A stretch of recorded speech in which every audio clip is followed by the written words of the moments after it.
And that's why he can be calm and contented. And you?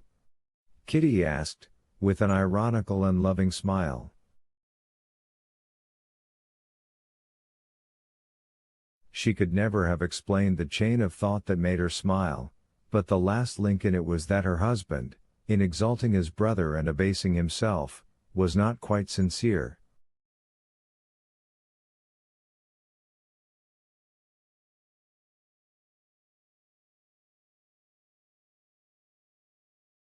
Kitty knew that this insincerity came from his love for his brother, from his sense of shame at being too happy, and above all from his unflagging craving to be better. She loved it in him, and so she smiled.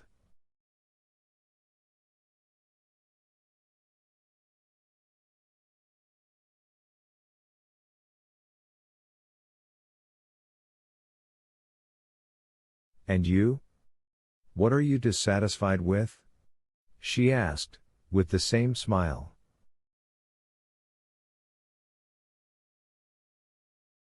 Her disbelief in his self-dissatisfaction delighted him, and unconsciously he tried to draw her into giving utterance to the grounds of her disbelief.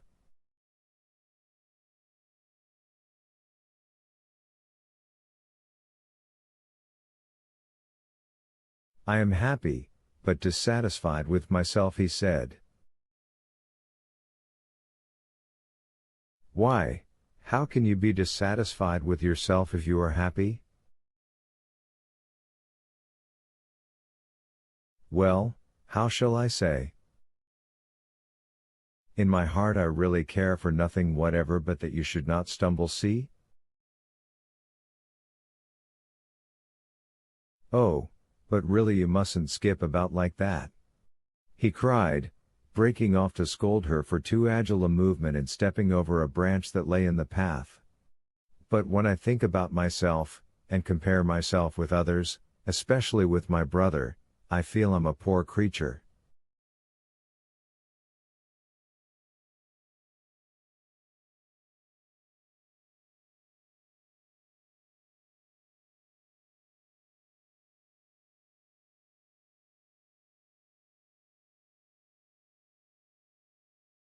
But in what way? Kitty pursued with the same smile. Don't you too work for others?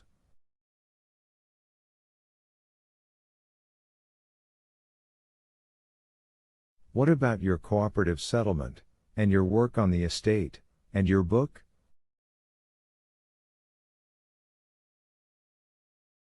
Oh, but I feel, and particularly just now it's your fault, he said, pressing her hand, that all that doesn't count.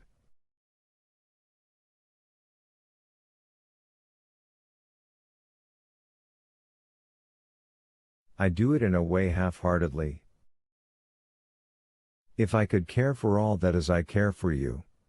Instead of that, I do it in these days like a task that is set me.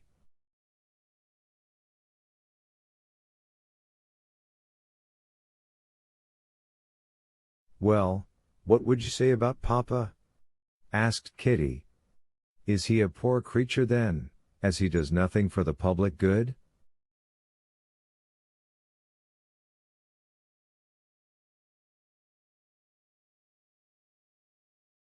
He? No.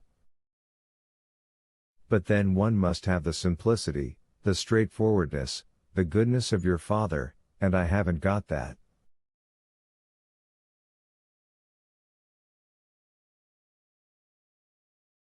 I do nothing, and I fret about it. It's all you're doing. Before there was you and this too, he added with a glance towards her waist that she understood. I put all my energies into work, now I can't, and I'm ashamed. I do it just as though it were a task set me, I'm pretending.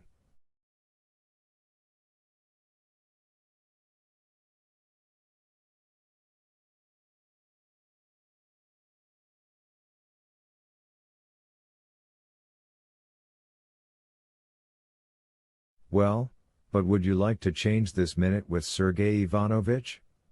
Said Kitty. Would you like to do this work for the general good, and to love the task set you, as he does, and nothing else?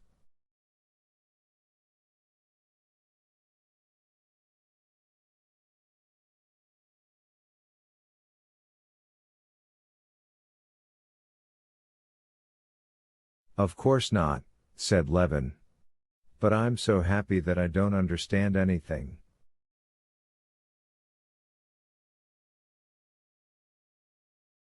So you think he'll make her an offer today? He added after a brief silence.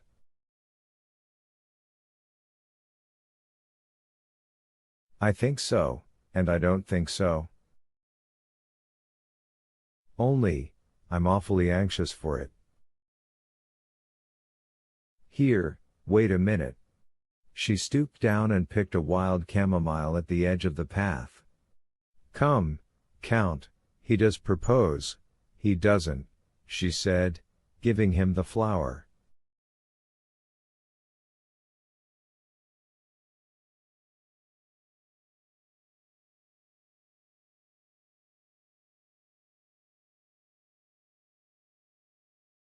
He does, he doesn't, said Levin, tearing off the white petals.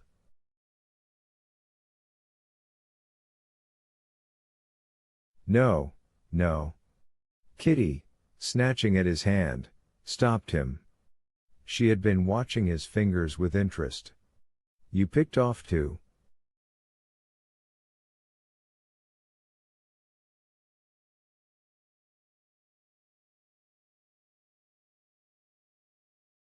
Oh, but see, this little one shan't count to make up, said Levin, tearing off a little half-grown petal. Here's the wagonette overtaking us.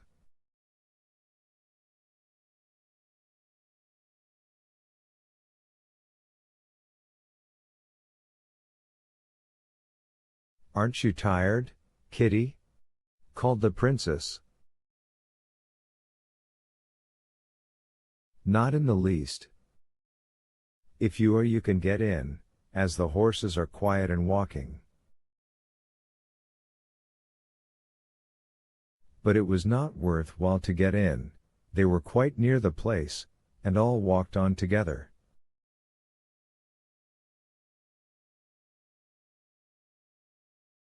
Chapter 4. Varenka, with her white kerchief on her black hair, surrounded by the children, gaily and good-humoredly looking after them, and at the same time visibly excited at the possibility of receiving a declaration from the man she cared for, was very attractive.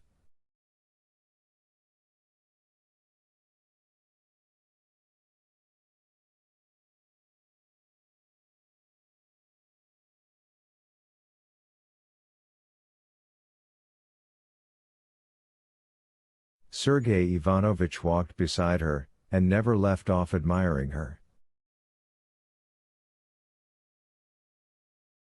Looking at her, he recalled all the delightful things he had heard from her lips, all the good he knew about her, and became more and more conscious that the feeling he had for her was something special that he had felt long, long ago, and only once, in his early youth.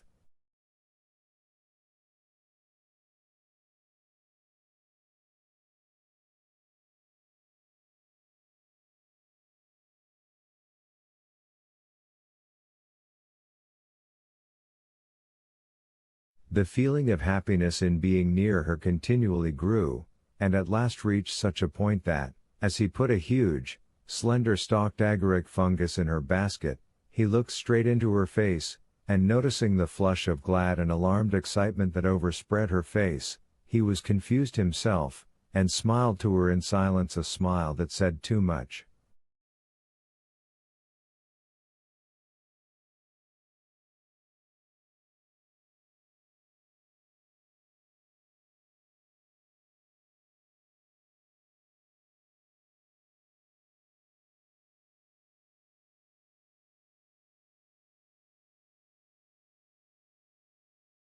If so, he said to himself, I ought to think it over and make up my mind, and not give way like a boy to the impulse of a moment.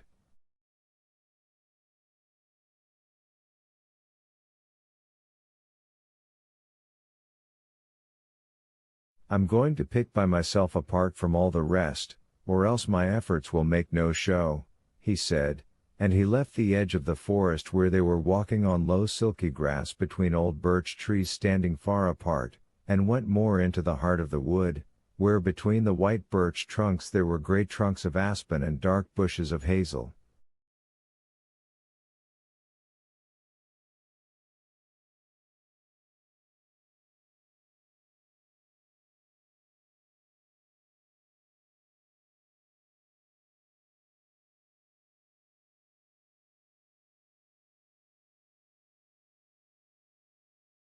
Walking some 40 paces away, Sergei Ivanovich, knowing he was out of sight, stood still behind a bushy spindle tree in full flower with its rosy red catkins.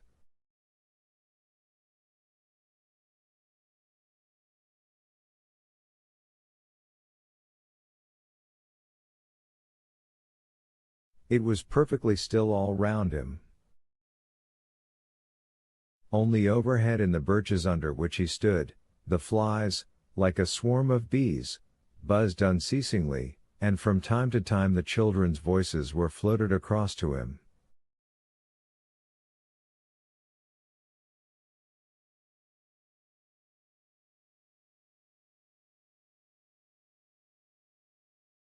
All at once he heard, not far from the edge of the wood, the sound of Varenka's contralto voice, calling Grisha, and a smile of delight passed over Sergei Ivanovich's face.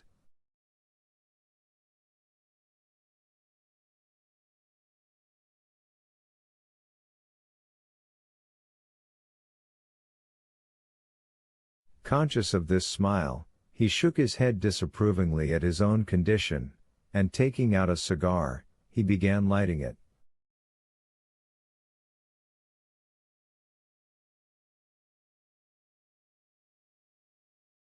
For a long while he could not get a match to light against the trunk of a birch tree.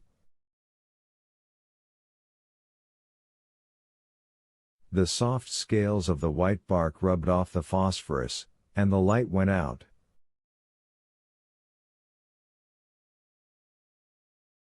At last one of the matches burned, and the fragrant cigar smoke, hovering uncertainly in flat, wide coils, stretched away forwards and upwards over a bush under the overhanging branches of a birch tree.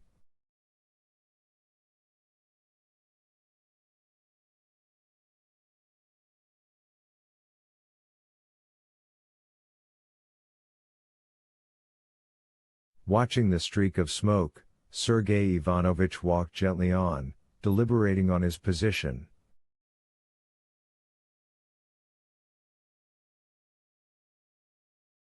Why not? He thought. If it were only a passing fancy or a passion, if it were only this attraction, this mutual attraction, I can call it mutual attraction, but if I felt that it was in contradiction with the whole bent of my life, if I felt that in giving way to this attraction I should be false to my vocation and my duty, but it's not so.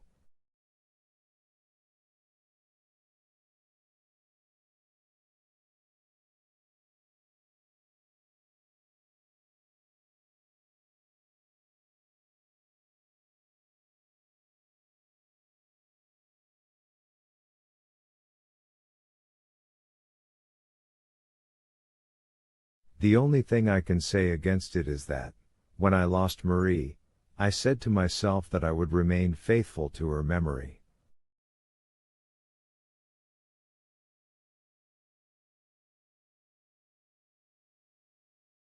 That's the only thing I can say against my feeling. That's a great thing, Sergei Ivanovich said to himself, feeling at the same time that this consideration had not the slightest importance for him personally, but would only perhaps detract from his romantic character in the eyes of others.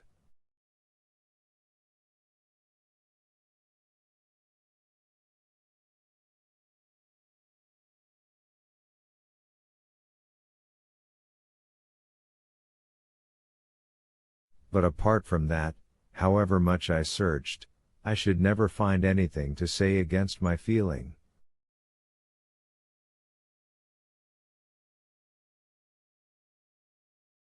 If I were choosing by considerations of suitability alone, I could not have found anything better.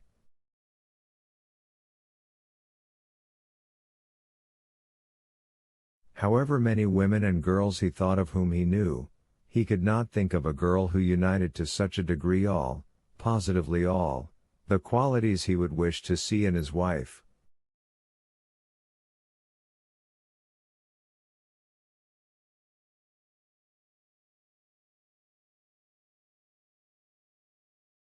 She had all the charm and freshness of youth, but she was not a child, and if she loved him consciously as a woman ought to love, that was one thing.